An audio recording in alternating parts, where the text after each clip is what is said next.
सर्दियाँ आते ही हम खवातीन के लिए एक चैलेंज स्टार्ट हो जाता है क्योंकि दिन छोटे होते हैं और काम ज़्यादा होता है।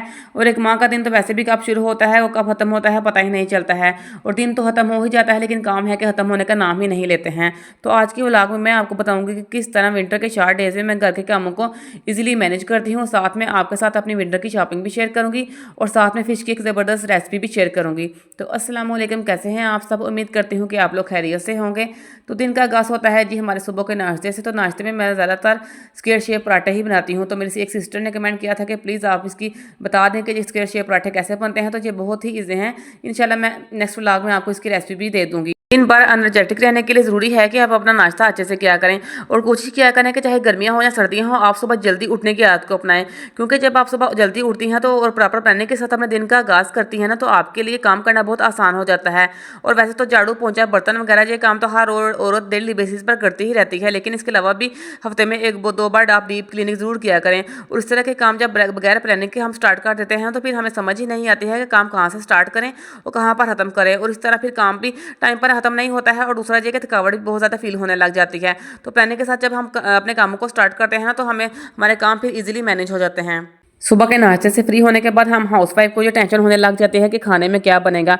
ये सवाल तो ज़ाहिर बहुत ही सिंपल है, लेकिन जब मेन्यू डिसाइड करने लगते हैं ना, तो कुछ समझ ही नहीं आते हैं कि आखिर हम क्या पकाएं।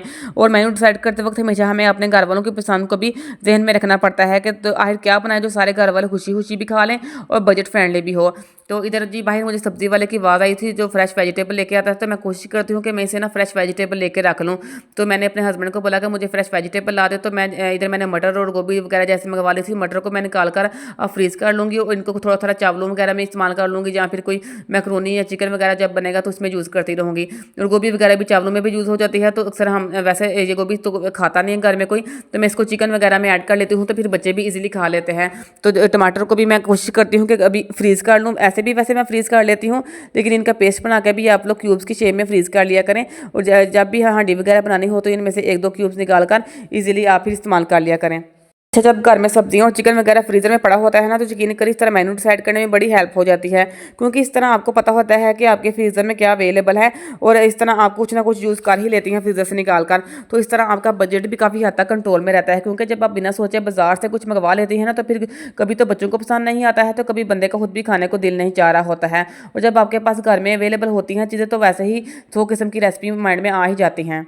अच्छा, तो सब्जियों को मैंने धोकर अच्छे से फ्रीज़ कर लिया था और आज मैंने सोचा कि मैं फ़िश बना लेती हूँ। ये भी मेरे हस्बैंड एक दिन पहले ही लेकर आए थे, तो मैंने सोचा कि आज इसको निकाल कर अच्छे से इसको फ्राई करते हैं। क्योंकि आज मैंने वैसे भी बाज़ार जाना था, मैंने बच्चों के लिए कुछ चीज़ें लेनी थी। तो मैं जब कोशिश तो मेरी यही होती है कि मैं जब भी बाज़ार जाऊँ तो मैं कोशिश करती हूँ कि खाना बना कर जाऊँ। क्योंकि फिर ऐसे बाज़ार जाकर आपको जो टेंशन नहीं होती है कि हमने घर जाना है और घर जाकर खाना बनाना है। और वैसे भी बंदा जब बाज़ार जाता है ना, तो बड़ा थक जाता है। तो आप सब भी यही कोशिश किया करें कि जब भी बाजार जाना हो ना, तो खाना आप घर से ही बनाकर रख के जाया करें। इस तरह फिर टेंशन नहीं होती है कि घर जाकर खाना बनाना है। तो फ़िश को मैंने अच्छे से बाहर निकाल कर ना इसमें से सारा पानी ड्राई कर लिया था। मुझे थोड़ा जल्दी थी, इसलिए मैंने थोड़ा कपड़े के साथ इसको पानी ड्राई किया था। और फ़िश को ड्राई करने के बाद मैंने इसको मसाला लगा दिया। मसाला मैं कुछ ज़्यादा नहीं यूज़ करती, बस फ़िश फ्राई मसाला, नमक, मिर्च, हल्दी और अजवाइन आप ज़रूर इसमें ऐड किया करें। और अगर आप थोड़ा ज़्यादा क्रिस्पी करना चाहते हैं तो इसमें बेसन भी ऐड कर सकते हैं आप। और फिर मैंने इसको नींबू लगा कर रख दिया कि आकर ड्राई कर लूँगी। तो फिर बाज़ार से आकर देखिए मैं थोड़ा सा शॉपिंग की है। मैंने बच्चों के जूते लिए थे और अपने लिए घर पहनने के लिए सीज़न के मैंने कपड़े ले लिए थे। तो जैसे ही सर्दियाँ आती हैं ना, तो शादियों का सीज़न भी स्टार्ट हो जाता है। तो फिर साथ में एक्स्ट्रा खर्चे भी आ जाते हैं, क्योंकि शादी जब भी हो ना फैमिली में, तो कोई ना कोई खर्चा हो ही जाता है। तो इस तरह कभी जूतों का खर्चा होता है, कभी कपड़ों का खर्चा होता है। तो बंदा बड़ा ही सोच समझ कर बंदे को ना सब कुछ मैनेज करना पड़ता है। और बच्चों को तो वैसे भी दो दो चीज़ें लेनी पड़ती हैं, एक शूज़ घर पहनने के लिए और एक शादी वगैरह के लिए, कहीं आने जाने के लिए। क्योंकि फिर वो जब घर में भी वही शूज़ वगैरह पहनते हैं ना, तो फिर वो तो गंदे हो जाते हैं। फिर बंदा कहीं आने जाने के लिए वो शूज़ यूज़ नहीं कर सकता है। तो शादियों के सीज़न में ना बहुत सोच समझ कर मैनेज करना पड़ता है। खुद तो बंदा अपनी ज़ात पर कंप्रोमाइज़ करके कर लेता है, लेकिन बच्चों पर कोई भी कंप्रोमाइज़ करने को दिल ही नहीं करता। माँ बाप का दिल ही ऐसा होता है कि इनका दिल करता है कि बच्चों को इसके बच्चे सबसे अच्छा पहने, सबसे अच्छा दिखें। मैंने अपने छोटे बेटे के लिए शूज़ लिए थे, अपनी बेटी के लिए मैंने शूज़ लिए थे। तो साथ में मैंने कुछ सेल लगी हुई थी, मैंने सोचा कुछ ड्रेस वगैरह भी बाय कर लेती हूँ। तो मेरी नानी ने ना अपने बेटे के लिए ये ड्रेस लिया था। ये गर्म शर्ट थी, ये बड़ी सॉफ्ट सी थी और साथ में पैंट ली थी।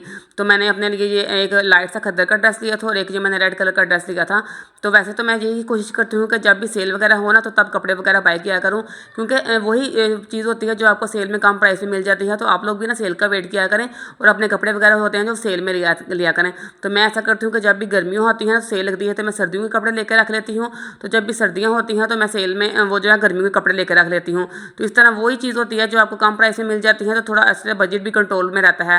तो इसलिए मैं आप सबको यही मशवरा देती हूँ कि अपने जो भी बजट होता है ना घर के, इसमें थोड़े से पैसे बचा लिया करें सेल वगैरह के लिए, इसमें आप अपनी शॉपिंग कर लिया करें। तो इस तरह आपका बजट भी कंट्रोल में हो जाता है और आपको ऐसा फील भी नहीं होता और आप पे बर्डन भी नहीं बनता है। तो बाजार से फारिग होने के बाद शॉपिंग वगैरह को समेटने के बाद मैं दोबारा से किचन में आ गई थी। मैंने सोचा कि जो मैंने फ़िश को मसाला लगा कर रखा हुआ है ना, इसको ना पहले मैं फ्राई कर लेती हूँ, क्योंकि मगरब टाइम तक मैं बच्चों को खाना खिला देती हूँ। घर वाले भी हमारे मगरब के बाद खाना खा लेते हैं, क्योंकि हम सुबह खाते हैं फिर रात को खाते हैं। तो फ़िश को फ्राई करते वक्त मुझे बड़ा ही ध्यान रखना पड़ता है कि ये टूटे ना, क्योंकि टूटी हुई फ़िश हमारे घर में कोई भी नहीं खाता है। तो फ़िश आप मुझे बताएं कि किस किस को पसंद है। हमारे घर में तो फ़िश सारे ही बड़े शौक से खाते हैं, स्पेशली मुझे तो फ़िश बड़ी पसंद है। मैं तो मसाले वाले भी बड़े शौक से खाती हूँ, ये फ्राई फ़िश भी।